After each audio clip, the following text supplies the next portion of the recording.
প্রত্যেকটি মা বলে যে তুই কি আজও কোনো কাজে লাগবে না, তুই কি আজই কোনো কিছু করবে না, তোর বাপ অসুস্থ, আমি বৃদ্ধ হয়ে গেছি, আমি তোকে আর কত খাওয়াবো, আর কত বাজার করব, আর কত অন্যের বাড়িতে কাজ করে তোর মুখে আমি অন্ন জোগাবো। এখন তুই কোনো কিছু কর, তুই এখন বড় হইছস, তোর বয়স এখন 25 বছর, তুই মা বাবার হাল ধর, সংসারের হাল ধর। কেন তুই সারাদিন ঘুরে বেড়াচ্ছস, বন্ধু বান্ধবের সাথে ঘুরে বেড়াচ্ছস? ওরা তো বড় লোকের ছেলে, ওরা একসময় ঘুরালে ওদের সংসারের হাল ওদের মা বাবা নিয়ে যাবে, কিন্তু আমরা তো গরিব মানুষ, আমরা কি করব? তোর বাপ অসুস্থ, তোর মা বৃদ্ধ হয়ে গেছে, তুই একটা কিছু কর এখন।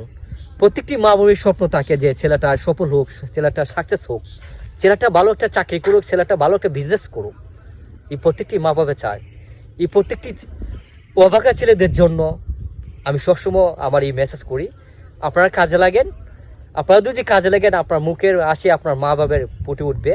আপনাদের যে একটা কাজে লাগা, যে একটা মুহূর্ত, এটা মা বাবা আরও থেকে একটা খুশি হবে।